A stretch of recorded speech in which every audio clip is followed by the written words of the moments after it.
Swinging a ground ball, stabbed by Folk. He has it. He underhands to first, and the Boston Red Sox are the world champions. For the first time in 86 years, the Red Sox have won baseball's world championship. Can you believe it? Welcome back, everybody, to the Fenway Files. My name is Tyler, and hopefully you all had a wonderful Easter weekend. I know I had a fantastic weekend, so hopefully you did too. I do apologize if I seem a little bit upset. Got home from work, and for those of you who don't know, I own a couple of fish tanks, and unfortunately I found out that my entire goldfish tank, which is a 75-gallon tank, all 7 of my goldfish died while I was at work. So, kind of sucks, but we do have a lot to get to today. We do have some pretty important stuff to get to. We do have to recap how the Red Sox have done over the past week. You probably noticed I didn't come out with an episode yesterday because it was Easter. On top of that, there is a series finale today. Game was at 11 a.m., so I knew I could record Monday night. So I was like, you know what? Screw it. I'll record Monday night and then get the series out of the way. That way, starting next episode, it just worked out better that way. Schedule-wise, Red Sox-wise, all of that. I do have, looking at the list here, I do have a lot of stuff I want to get through today. And I don't want to talk for too long because it's just me. So listening to my voice for you all probably gets annoying after a while. But thankfully, the Red Sox have given me plenty to talk about. Mostly because they've played well, for the most part, over the last 7 days. There are some pretty disappointing things that have happened since last episode, and there are some pretty awesome things that have happened in the last episode. If I also seem a little bit down, it's because John Cena won the world title last night. I'm a big wrestling fan, and that pissed me off. So I'm a little bit on edge, and I do apologize. So, same thing as always, we're going to start with the recap of the week.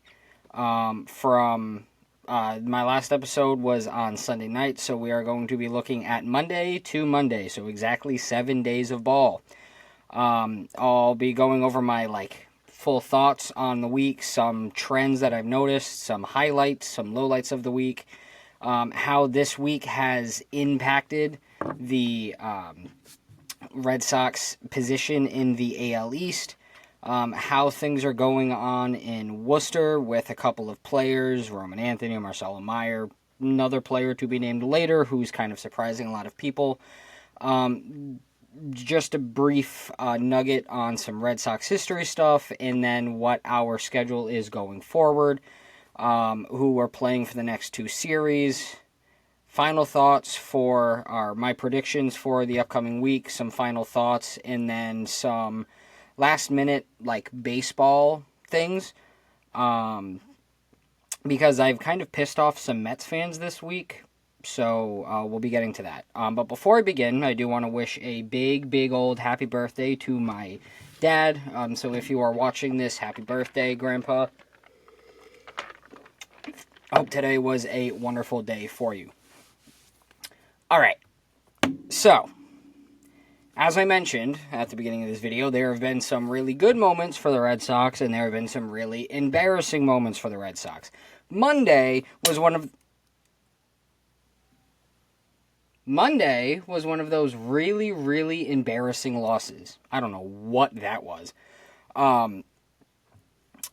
Monday, we were playing the Rays in Steinbrenner Field, which is, for those of you who aren't aware what happened to the Tampa Bay Rays Tropicana Field, a hurricane last year destroyed the roof.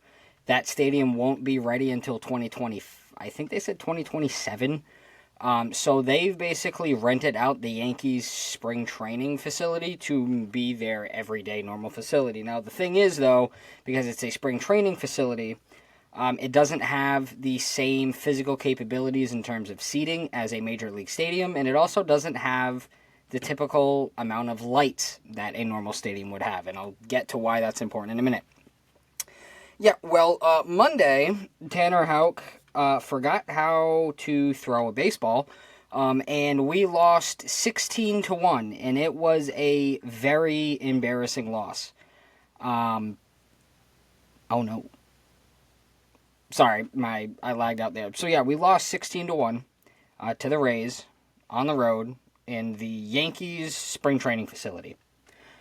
Make that make sense. Tanner Houck looked like the worst version of himself on Monday. Couldn't find the strike zone, couldn't miss bats, and he...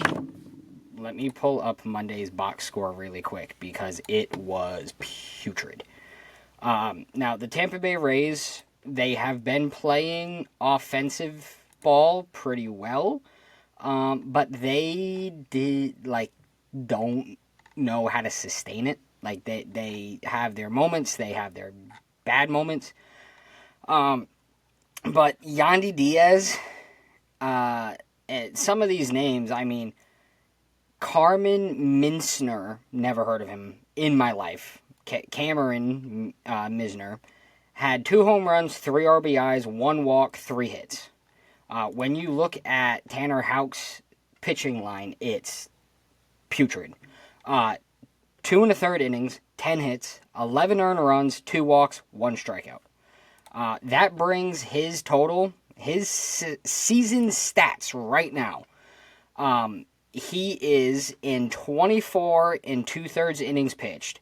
He is at an ERA of 7.66, 6 home runs allowed, 30 hits, 22 runs, 21 of them earned runs, 11 walks, and 18 strikeouts.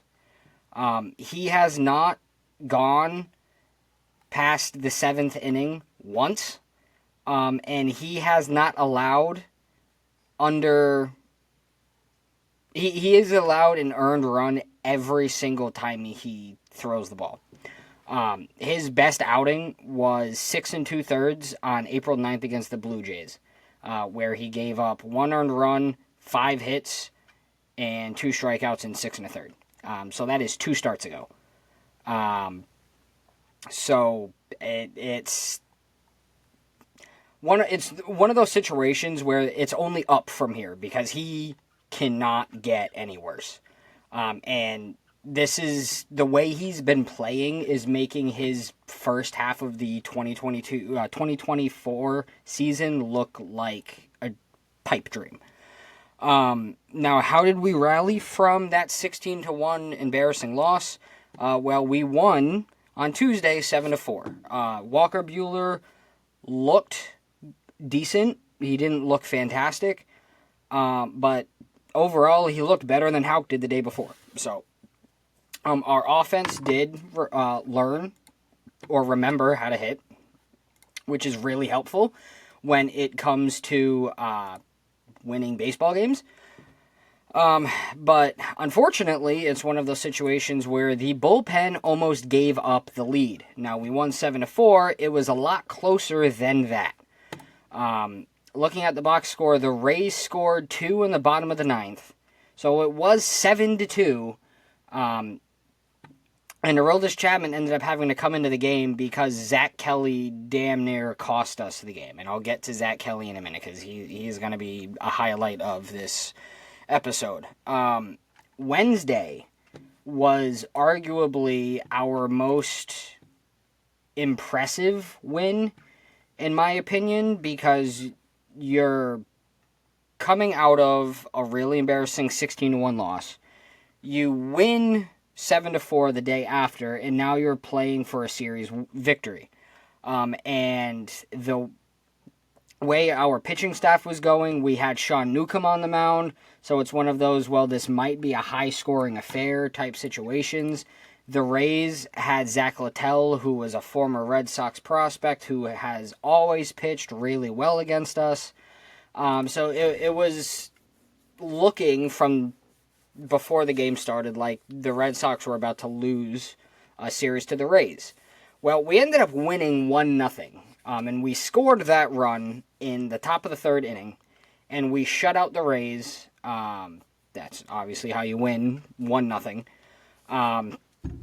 Sean Newcomb went 4 2/3, 4 strikeouts, 4 hits, 2 walks. The defense looked fantastic in this game, which is a lot better than what our defense looked throughout most of the season up to this point. I mean, we lead the league in errors, which has been a trend that has been pissing me off since 2020. And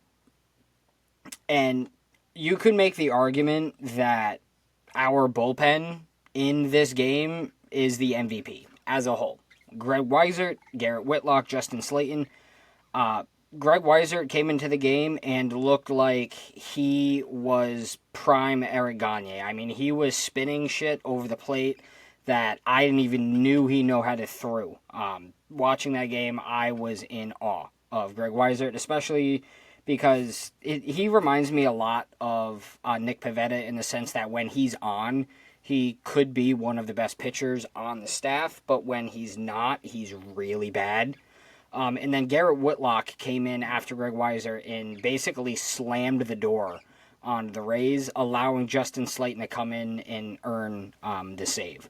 So the fact that we went from Sean Newcomb, who didn't give up any earned runs, to Greg Weissert, who didn't give up any earned runs, to Garrett Whitlock, and then Justin Slayton, the fact that we kept the Rays to 5 hits and shut them out is really impressive. So when you look at keeping an opposing team from scoring runs, that's what I mean by that. That you could make the argument that is one of their most impressive victories. So coming out of the Rays series where we lost the opener and then won 2 straight, we played the Chicago White Sox at home. Now, keep in mind, the Chicago White Sox basically just curb stomped us the previous weekend. We split the series, if I'm not mistaken. Yeah, we lost 11-1, lost 2-3. No, I'm sorry, they took the series against us the previous weekend. And it really wasn't even competitive for the most part. So the fact that we followed up that performance by curb stomping them back on Friday, 10-3. Friday's performance was basically Trevor Story. And I'll get to Trevor Story in a little bit. Now, when you score 10 runs, you can't just put it on one person. But when Jarren Duran in 5 at-bats has 1 hit, Rafael Devers has 1 hit and 1 walk, Romy Gonzalez doesn't do jack shit. Rob Refschneider has 3 hits, so he did awesome. Christian Campbell was on base once with a walk. This was really... It came down to Trevor Story. Now, we scored 10 runs. Trevor Story had 6 of them. Trevor Story in this game, 4 at-bats, 3 runs, 3 hits, no walks, 6 RBIs, 2 home runs. And they weren't like borderline home runs. They were bombs. And I'll be getting to my thoughts on Trevor Story in a little bit. Now, I'll also be getting to my thoughts on Hunter Dobbins, who was the starting pitcher for this game, who replaced the injured Richard Fitz. He went 6 complete innings, 3 hits, 1 earned run, 6 strikeouts. Now, it's the White Sox, so I can't really sit here and be like, oh, well, look at Hunter Dobbins. He went 6 innings, 6 strikeouts. It's the White Sox. Like, I could probably have at least 3. But Brandon Bernardino came into the game after that. At that point, we already had, if my math is correct, six runs when he came in. So it wasn't like a presser situation. No strikeouts, no hits, though. So he did his job. And then we gave the ball to Josh Winkowski. Now, Josh Winkowski, his sole purpose on this team is to eat innings when we're either up big or down big. He will never be used in a tight situation unless Aroldis Chapman, Justin Slayton, and Garrett Whitlock's arms fall off. He went 2 innings, 3 hits, 1 earned run, 1 walk, no strikeouts. So that's as typical as a Joshua Winkowski outing as you're going to get. We did have 2 errors in this game, unfortunately, so that's a trend that you will see. But this was another one of those Trevor Story takeover games, and we've been seeing a lot of those since the beginning of the season. that leads us to Saturday. 4-3 victory with Tristan Casas' first walk-off of the season. Now, I was going to play an audio of his walk-off, except he hasn't done jack shit to deserve me playing his walk-off audio from the call. And this will eventually turn into a Tristan Casas get off the Red Sox take. I hope it doesn't get to that point, but he needs to be better. Now, we won, like I said, on Saturday, 4-3. It was a walk-off in the bottom of the 10th. The thing that impressed me the most wasn't that Garrett Crochet went 6 innings with 7 strikeouts, no earned runs, 2 walks. It was the fact that they used Justin Slayton and Aroldis Chapman in really difficult situations, and they locked the game down. Now, for those of you who aren't aware, when a game goes into extra innings, every team, they get a ghost runner at the start of the inning. So once you're past the 9th inning, the top of the 10th, whoever batted last in the top of the 9th will be automatically put on second base. So most of the time when you see extra inning games, it is very typical for each side to at least score once in the top of the 10th inning because you get an automatic runner on second base. It's one of those things that Rob Manfred said would speed up the game so you wouldn't get super, super long extra inning games. It would make things more fun. Albeit I don't necessarily agree with the ghost runner, it did benefit the Red Sox in this situation. One thing the Red Sox did not let the White Sox do was score in the top of the 10th. Aroldis Chapman came into the game and didn't allow Jack nothing. And then Garrett Whitlock ultimately held it down in the top of the 10th with 2 strikeouts and a walk. So Garrett Whitlock, you can make the argument, is the reason why the Red Sox won this game. But if it wasn't for the 2 strikeout performance by Justin Slayton and the 1 strikeout performance by Aroldis Chapman where he hit 101 on the gun, you don't get the option for Garrett Whitlock to come into the 10th and prevent the White Sox from scoring runs. Now, with all that being said, I'm pretty sure the Worcester Red Sox could have kept the White Sox from scoring runs, but you have to take the victories when they come. Now, Sunday's game was kind of embarrassing, but this was another one of those, like, what the hell is going on with Tanner Houck? Now, he started the game really poorly. The White Sox took a very early 2-0 lead going into the bottom of the first. The Red Sox did come back to score 3 in the bottom and then another one in the bottom of the second, meaning that we had, a 4-2 lead all the way up until the 6th inning. And then that's when we handed the ball to Zach Kelly, who has not pitched in a few days. We had a 2-run lead, and he goes and gives up 3 in the top of the 7th. He doesn't record an out, gives up 1 hit, 3 earned runs, and we don't get the lead back from there. We don't score any runs past the 3rd inning, and we ultimately end up losing 8-4. Zach Kelly, I loved last year on the Red Sox. He had a lot of really impressive performances, but he is another one of those when he's on, and when he's off, he's really bad. And for the most part this season, he's been really bad. So I don't know what Cora is going to ultimately do with Zach Kelly because he showed he has the stuff to be great, but he doesn't do it consistently. And to be in this bullpen, you need to be consistent.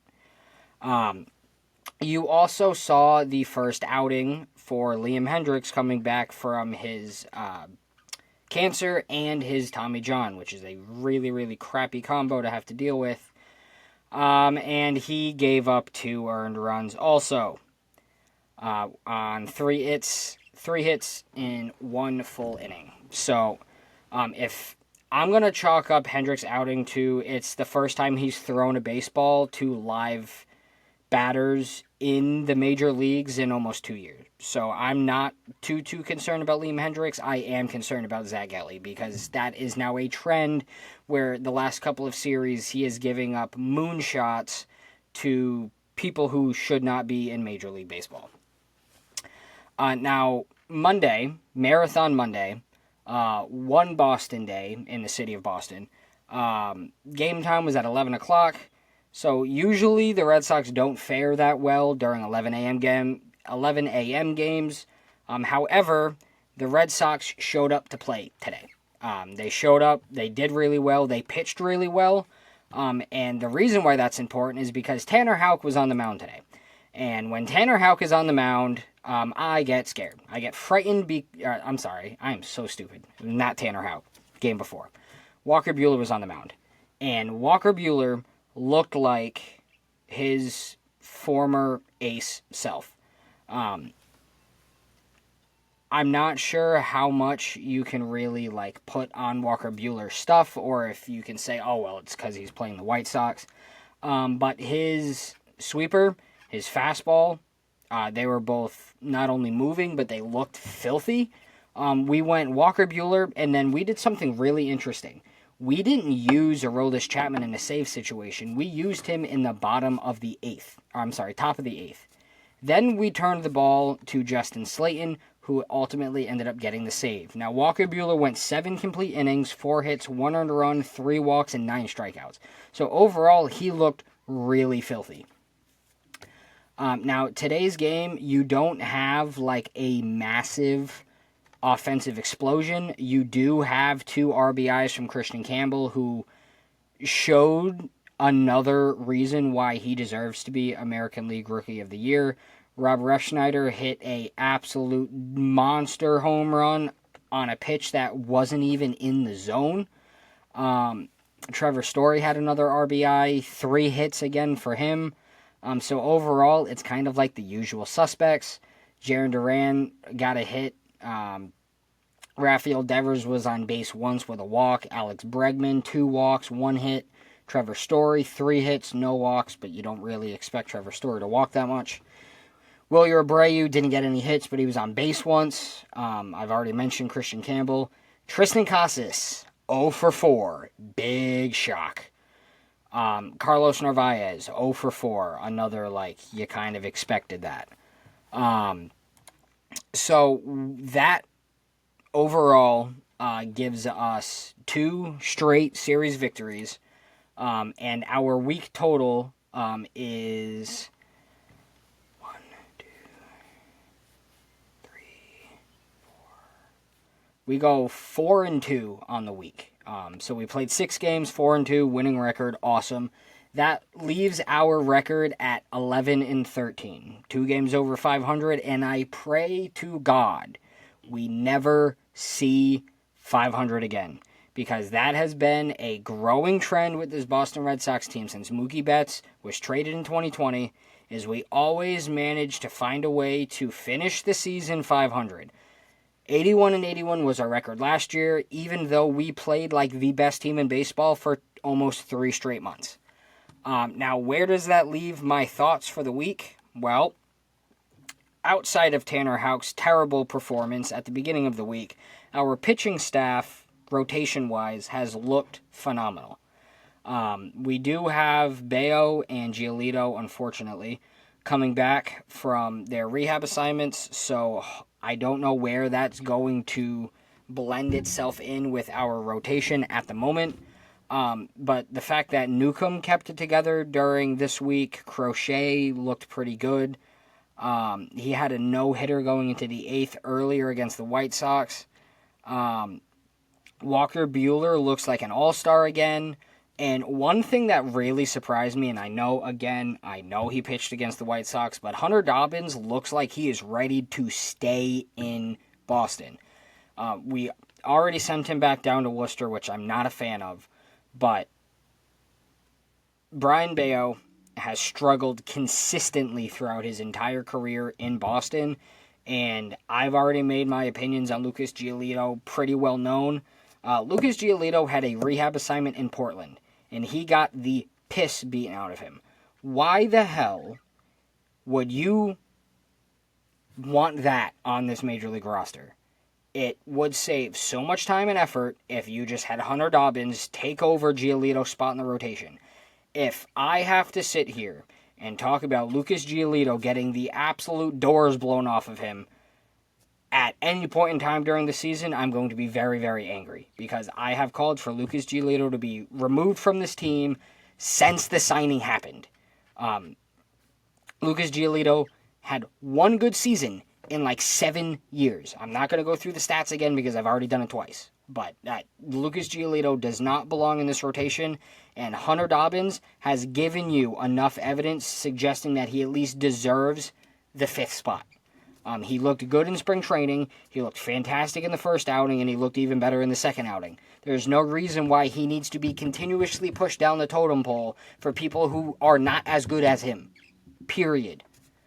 I personally would use Brian Bayo in a long relief situation where, for example, if you are up by 5, it's kind of like using him in the Josh Winkowski role. You use him in that same role, and then Winkowski can get removed from this team.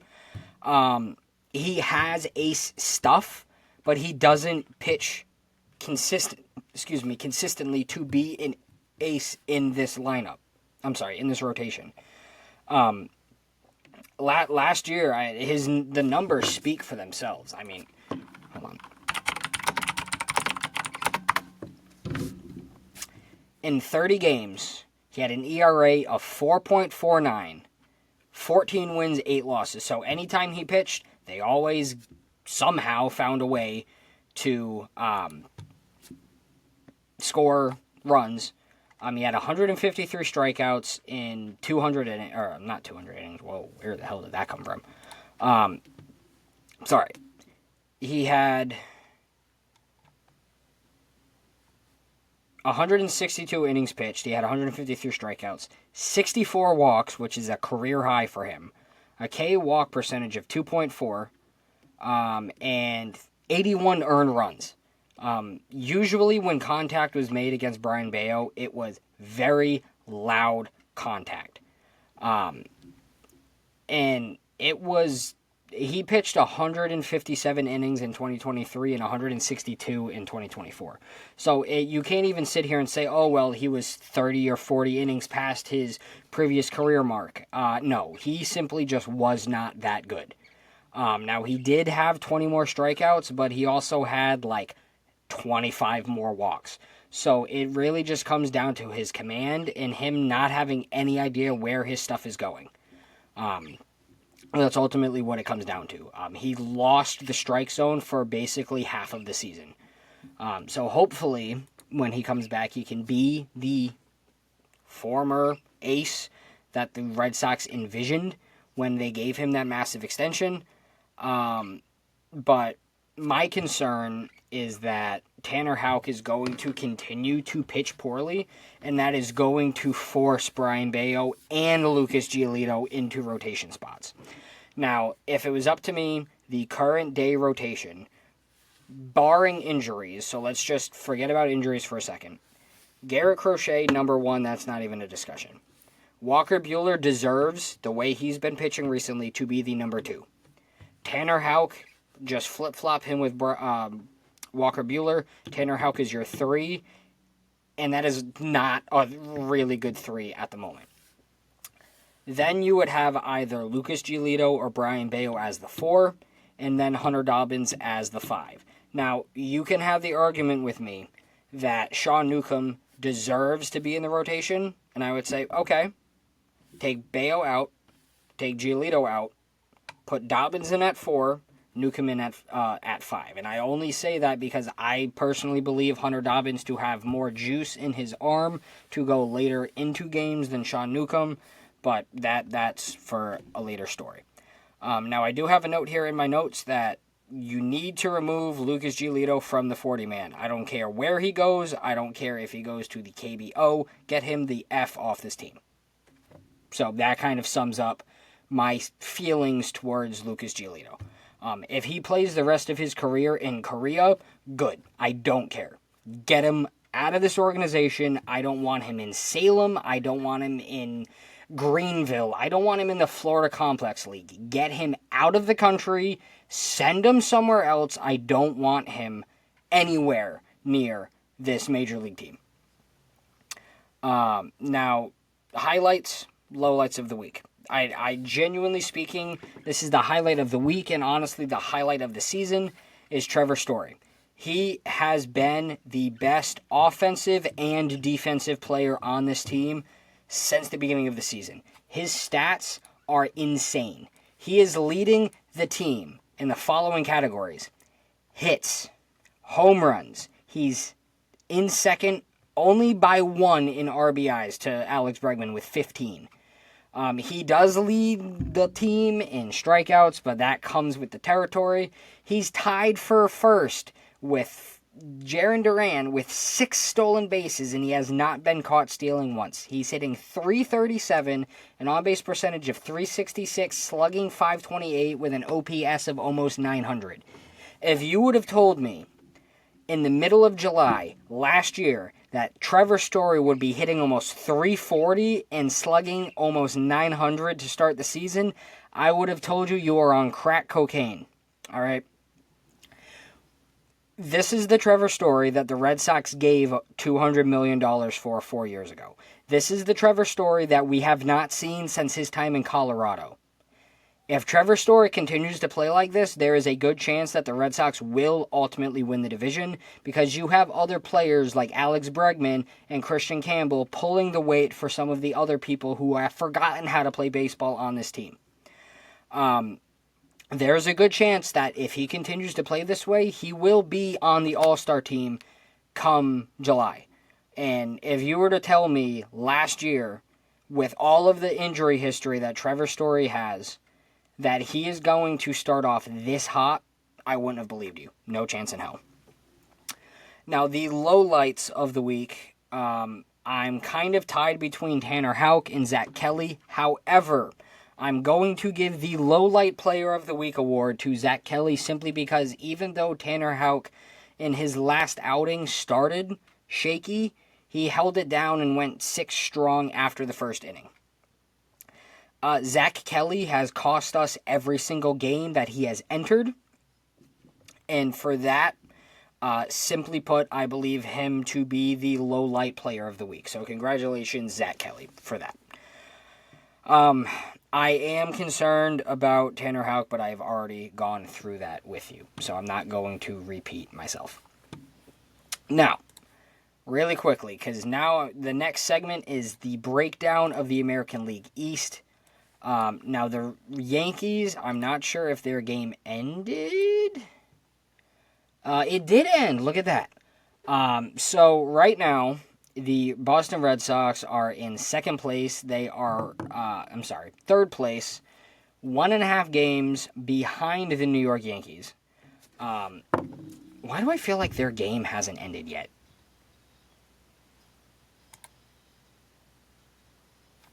Hold on. I'm, stupid. I know when we started this podcast, the Yankees were losing big. Right now, they are losing 5-4. So they are playing Cleveland. I will be talking about Cleveland in just a minute because we are going to be playing them shortly. But the stats I'm about to tell you are not accurate in terms of they are not taking into consideration the current Yankees game. Now, right now, the New York Yankees are in first place. They are 14-9. If they lose, they will be 14-10. That would still put them above the Blue Jays, who are in second place. So hypothetically speaking, let's just say the Yankees lose, they're 14-10. They would be still 1.5 games in front of the Blue Jays. The Blue Jays are 12-10, 1.5 games back. We are 13-11, also 1.5 games back, but we have a lower winning percentage than the Blue Jays, but we have also played 2 more games than they have. Right now, in their last 10, the New York Yankees are 7-3, the Blue Jays are 5-5, the Red Sox are 6-4. Now, what's funny is the Yankees have a winning record at home and away. The Blue Jays only have a winning record at home. The Red Sox have a winning record at home, and they are one game away from 500 on the road. Now, behind us, thankfully, we have padding between us and fourth place, are the Orioles. They are 9-12. They are 4 games back. They are 4-6 in their last 10. And then you have the Rays finishing off the division. They are also, they have 9 wins. They have 13 losses. They are also 4-6 in their last 10. They have not won on the road yet. They also have a losing record at home, even though their home stadium is the Yankees' spring training stadium. That's I've already stated that. As of this moment, the Yankees are tied for first place in the American League for the best record. Now, I will tell you, as of right now, the American League is up for grabs for anybody outside of the White Sox and the Twins to take. The Tigers are 14-9, along with the Yankees. The Rangers are 13-9, and nobody is out front. So, as of right now, the Red Sox have every capable option or every available opportunity to win not only the division, but the number 1 seed going into playoffs as of right now. So, how does that leave what's going on, or leading into our next segment, what's going on in Worcester?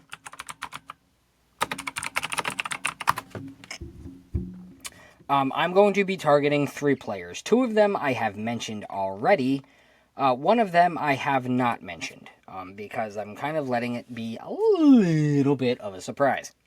So, as I've mentioned the entire season, I'm going to be looking at our highest overall prospects in the farm system. And right now that's Roman Anthony and Marcelo Meyer, and it's not even close. It's like them, 25 miles of dookie, and then everybody else. Right now, Roman Anthony is causing a massive problem for the Red Sox. And it's not because he's playing poorly. It's because he's arguably the best offensive player that we have in Worcester. In 18 games, so he has played in every single game of the season. He has 4 home runs, so he's tied for first with our fellow prospect, Marcelo Meyer. He is in second place with second in RBIs with 12. First by a mile with 16 walks, 19 strikeouts, 2 stolen bases. He's hitting .273, on-base percentage of .415, slugging .530 for an OPS of close to 1,000. It's not even an argument. He is the best offensive player we have in the farm system. And why is that a problem? Well, we have too many freaking outfielders in our system as a whole. Right now, we have the best defensive outfield in baseball between Jared Duran, Ceddanne Rafaela, and Wilyer Abreu. And then on our bench, we also have Rob Refsnyder, who literally mashes lefties and now apparently righties too. So where does this leave Roman Anthony? Because if he continues to hit like this, there's going to be calls for him to be called up immediately.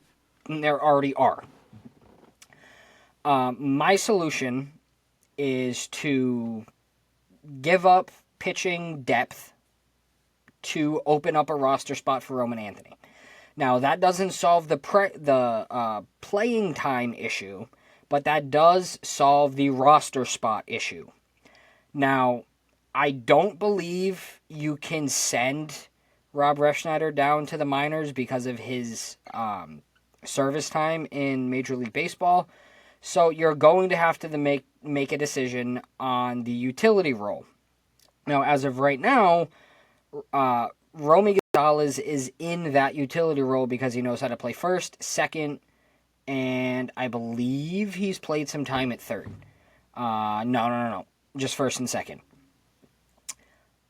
If I was Craig Breslow, and Chad Tracy down in Worcester, what I would end up ultimately doing is sending Romy Gonzalez to the minors, calling up Roman Anthony, moving Cedon Rafaela to the utility role, and then making Roman Anthony your starting center fielder as of today, as of right now.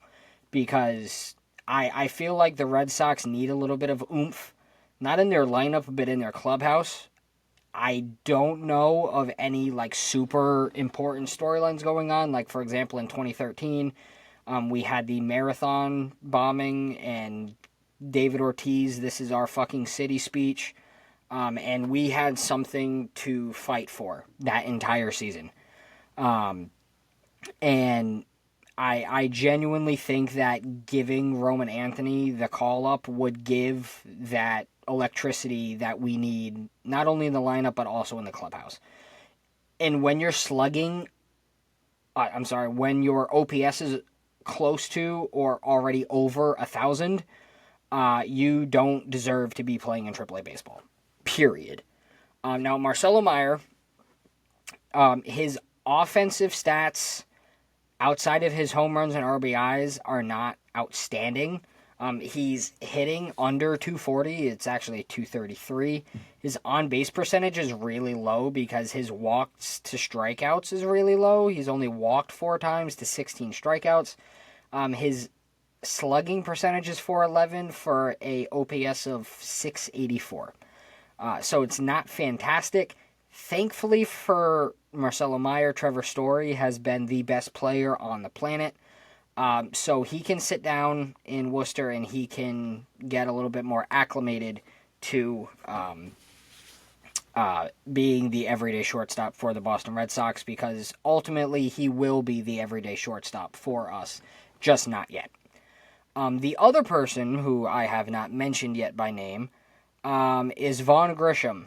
And the reason for that is you can make the argument outside of Roman Anthony, he's the best player in our system.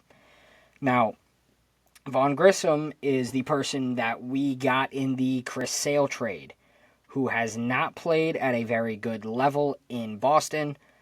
So the fact that he is hitting 342 with a 400 on-base percentage, slugging 575 for an OPS of 975, with 3 homers and 10 RBIs, that's pretty outstanding. He leads the team in hits with 25.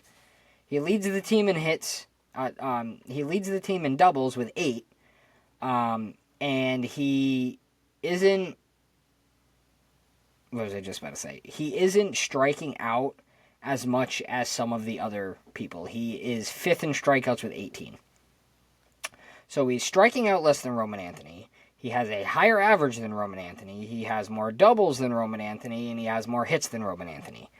I am not calling for Vaughn Grisham to get called up to the major league anytime soon, because I don't believe in him as a major league player. I kind of see him as like the same player as Bobby Dahlbeck, where he's phenomenal in the AAA system, but that doesn't translate to the major league roster. But I did want to point out that he is basically playing like one of the best players in Worcester when you look at his generic like stats. Now, Roman Anthony is in the 99th percentile in almost every offensive category when you look at his Baseball Savant page. So I'm not going to sit here and make the stupid argument that Roman Anthony is basically Vaughn Grisham, because he's not. He is 10 times better than Vaughn Grisham ever will be. But I just wanted to point that out. So overall, they're doing pretty decent.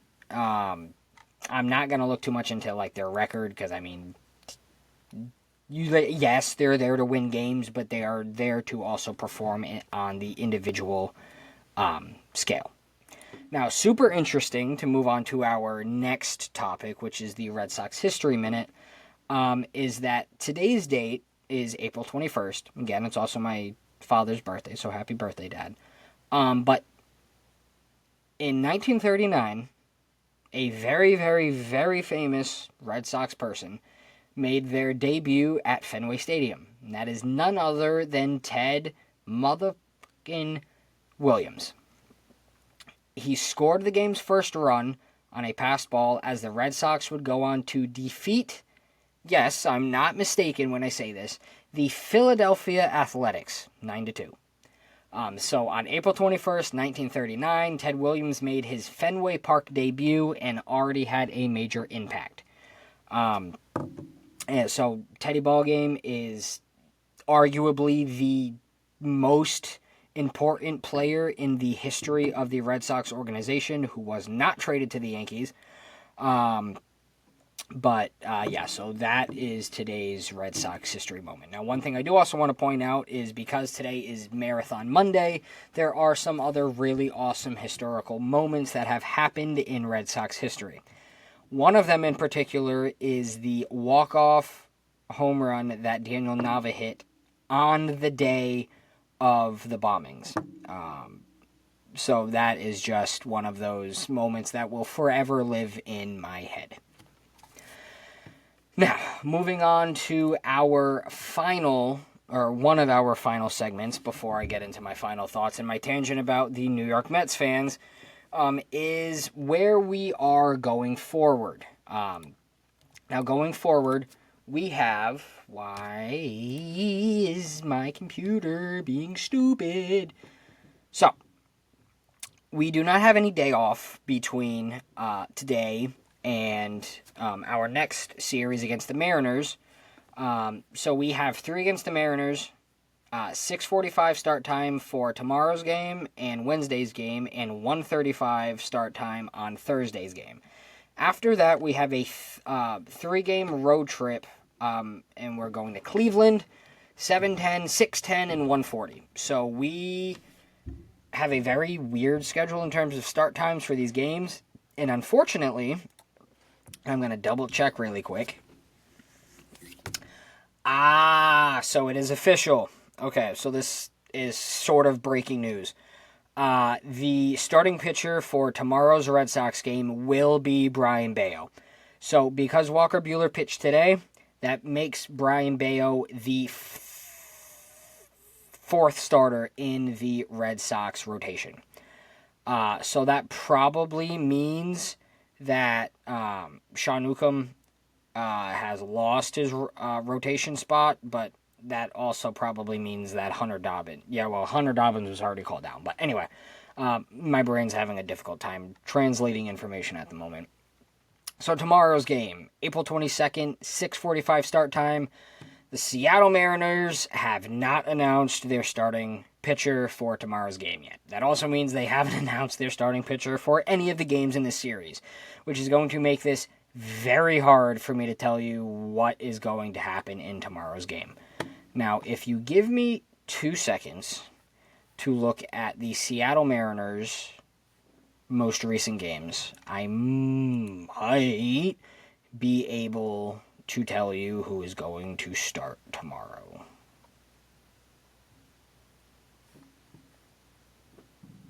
You know what? I'm not even going to bother. The one thing that concerns me about this series is a couple of things. 2, actually. First and foremost, the Red Sox historically have not played well against Seattle. So the fact that we have a 3-game series, thankfully it's at home, but with Brian Bayo coming back from his rehab assignment where he has not been pitching very well, it concerns me. Now, their offense, I'm just going to read you a couple of statistics on how well the Seattle Mariners have hit against Brian Bayo. Really quick. If I can pull this up. Donovan Solano. Okay? Yes. Donovan Solano, who has a career average of 277 and a 710 OPS. I just have to be a little bit quiet. He has a 2,000 OPS against the Red Sox in 3 at-bats. 2.33. Cal Raleigh, 375 average, 1170 OPS. The one thing that the Red Sox have going for us is some of their big names Julio Rodriguez, Kyle Raleigh, Dylan Moore don't have home runs or RBIs against us. Now, neither does Randy Arozarena. He has always struggled against Red Sox pitching. I'm hoping that means that we stand somewhat of a chance. Now, looking at our schedule, we have those three against Seattle. Have we announced the pitcher for the second? I don't think we've announced the pitcher for the second game yet. I doubt it. I don't want to buy tickets. Stop making me buy tickets, you stupid. Bruh, it's not gonna let me. It's not gonna let me. That's okay. Just a moment.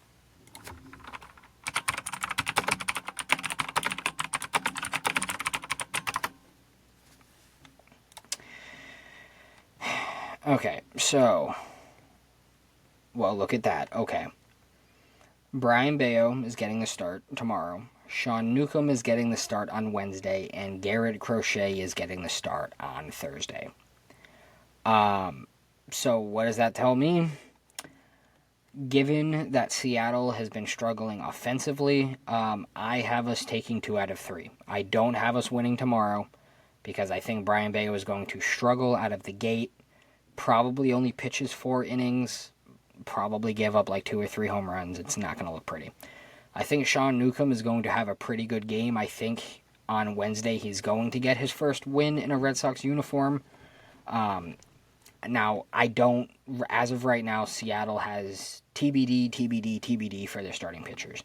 So, I do know that George Kirby is on the 15-day IL. He has not thrown yet this season.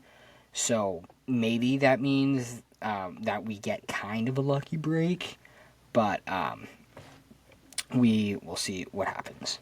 Now, our following series doesn't look that great because we are playing the Cleveland Guardians. We are also playing the Cleveland Guardians on the road. Now, we have always struggled in Cleveland. We will probably always continue to struggle against Cleveland. And unfortunately, we also don't have Garrett Crochet pitching in the series because he's pitching on Thursday. So if you follow the way that our rotation has been working, Tanner Houck is supposed to be pitching the first game of the series on Friday against a pretty good Guardians lineup. Now, they did lose their second best offensive player in Andres Gimenez to a trade with the Blue Jays this past offseason, so maybe we won't struggle as much. But we should have, if my math is correct, we should have Tanner Houck, Walker Buehler, and then Brian Bayo. So I don't know how the Cleveland series is going to go because Crochet's not pitching. I don't think we're going to win the series, especially when you have Houck and Bayo pitching in the same series with how poorly Houck has been pitching recently. I'm kind of expecting 1 out of 2 in Cleveland. I do think, excuse me, I have the hiccups. I do think we win the Walker Buehler game. So I have the unfortunate prediction of this upcoming week being the one thing I don't want from this team, and that's being 500. Looking at our schedule again, I have us taking 2 out of 3 against the Mariners, so I have us losing tomorrow, winning on Wednesday, winning on Thursday. I have us losing on Friday, winning 1 on Saturday against Cleveland, and then losing on Sunday. So I have us going 3-3, leading into a road trip up north of the border against Toronto. So when we talk this time next week, there is a real chance that the Red Sox are not in any sort of better situation than they are currently. Now, that's also going to depend on how the Yankees do, and if we can go into Toronto fighting for the second spot in the division, I would be very happy. Now, if that happens, that's another story. We don't really have any sort of let up in the schedule after the Blue Jays. We do have the Twins, who have been struggling, but then we play the Rangers again, who basically beat the shit out of us at the beginning of the baseball season. We then have the Royals and the Tigers, who are both pushing for the playoffs. The Tigers are in first place in their division, so it doesn't look very promising after this month ends. So if there's any time for us to pad our lead, it would be now, or to gain some spots on the Yankees. Now would be a really good time to do that.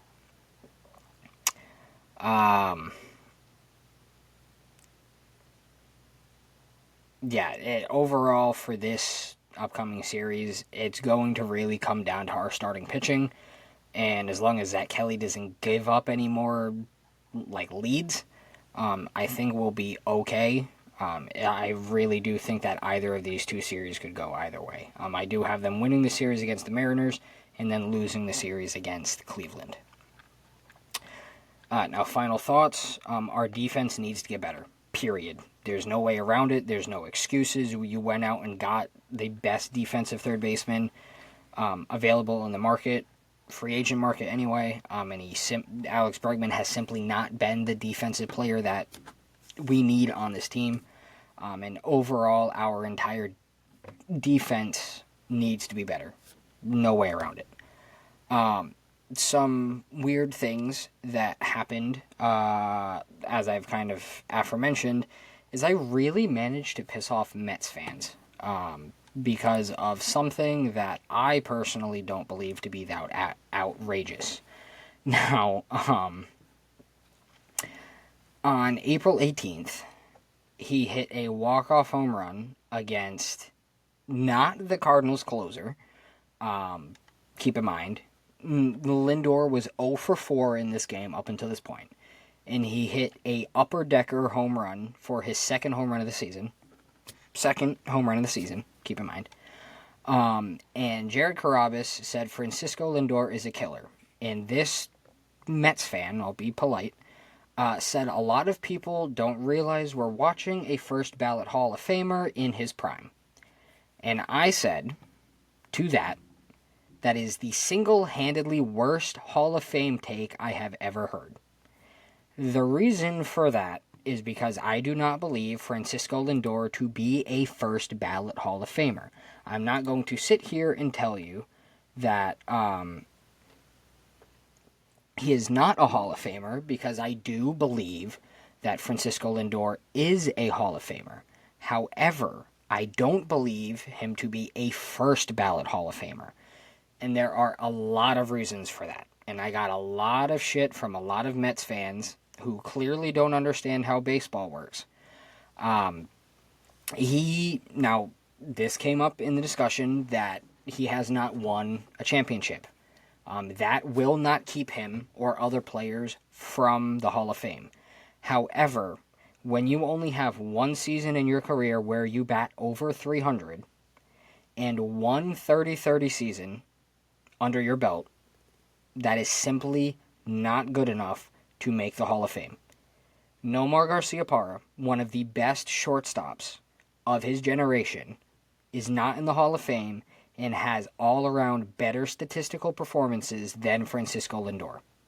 Now, the reason why I think the argument got really, really stupid is because one Mets fan in particular made the argument that David Ortiz, the dude who put an entire city on his back during the 2013 playoff run, should not have been elected to the Hall of Fame on the first ballot. Now, I don't think people realize how difficult it is to get nominated for the Hall of Fame or get elected into the Hall of Fame the first try. Very, very few have done it over the last 20 years. Mariano Rivera, Ichiro Suzuki, CC Sabathia, Joe Mauer, David Ortiz, Alex Rodriguez. Ignore that last part. I was thinking of somebody else. You have to be, without a doubt, the best player of your generation in order to do that. And when Francisco Lindor was in Cleveland, he wasn't even the best player on his team. When Francisco Lindor went to the Mets, he is no longer the best player on his team because Juan Soto is now the face of that franchise. So you can't sit here and tell me that Francisco Lindor will be a first ballot Hall of Famer when he's not even the best player on his team. Now, there are a lot of really good arguments that were brought up, but the one thing in particular that I think people aren't taking into consideration when talking about Francisco Lindor's Hall of Fame candidacy, and I admitted this in the conversations with these Mets fans. Yes, Francisco Lindor belongs in the Hall of Fame. I don't think he is going to get elected first ballot for a couple of factors. One, who will be on the ballot with him? Two, his overall statistical performances up until this point. And three, where he has been playing. So who's going to be on the ballot with him? He's 31. If things go correctly, or the things go the way, I see them going, Francisco Lindor is probably going to play another 8 years. I don't see Francisco Lindor playing when he's 40. With that being said, he has to wait, I believe it's 10 years to be on the ballot. And when that happens, there is a very, very high chance of some of the following names being on that list. Aaron Judge, Mike Trout, who were some of the other ones? Oh, no. I found a list of the people who should be are on the ballot with him. Oh, Lord.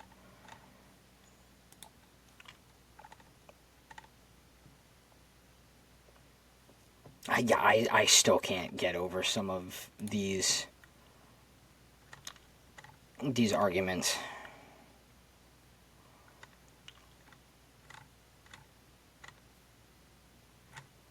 Oh, come on, don't tell me I'm not going to be able to find it. Yeah, so it was like,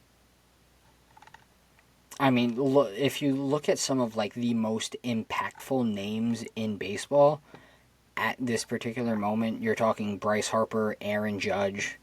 I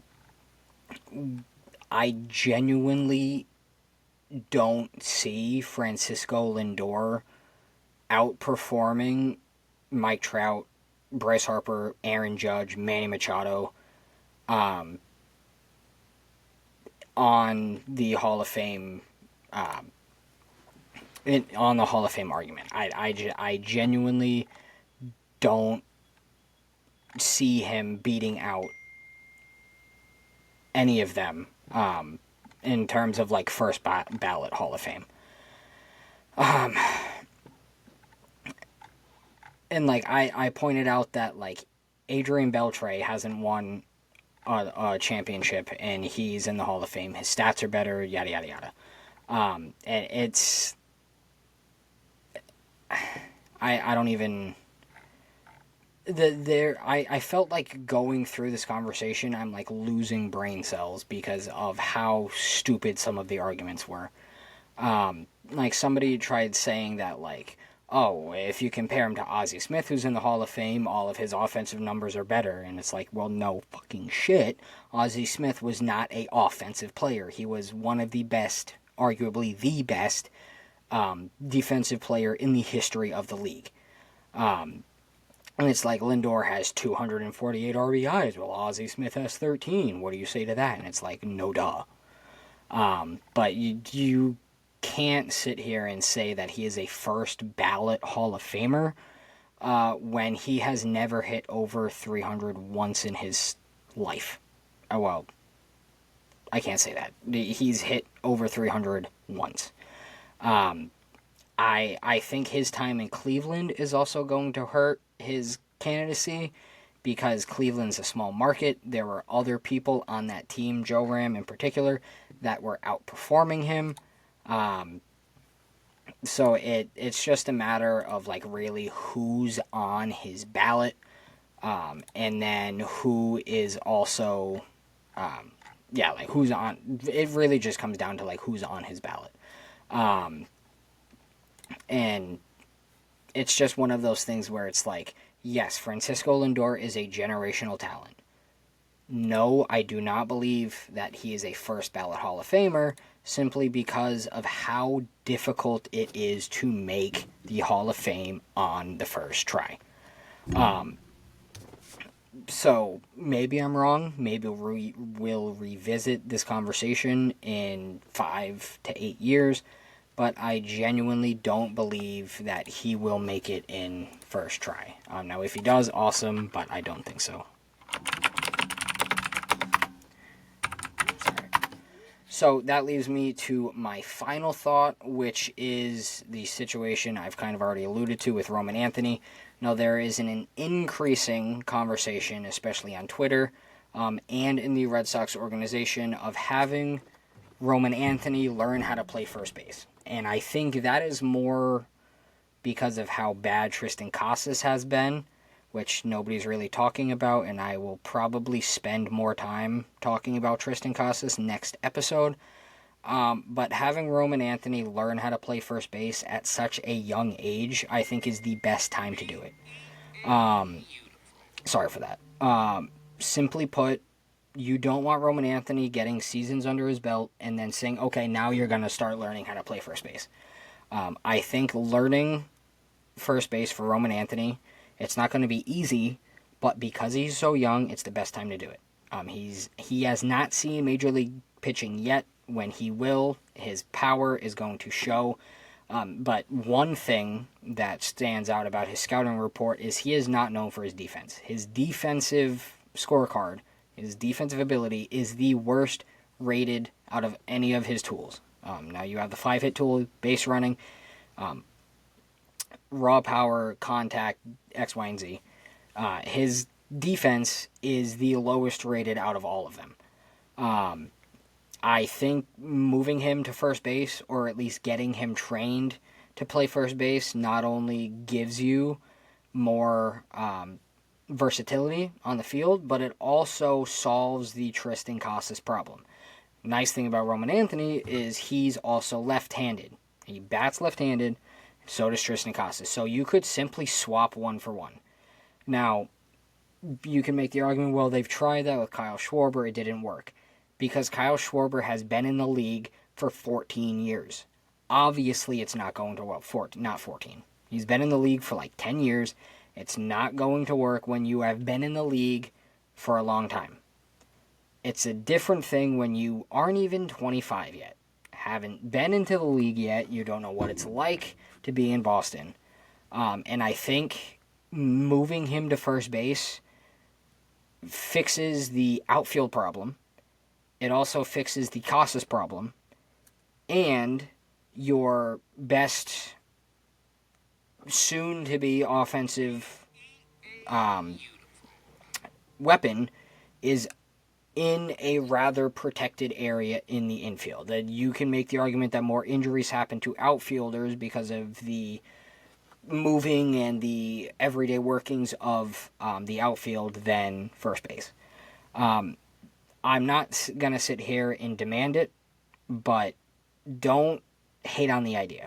Because, like I said, moving him to first, or at least getting him trained to learn how to play first, would solve a lot of problems for the Red Sox.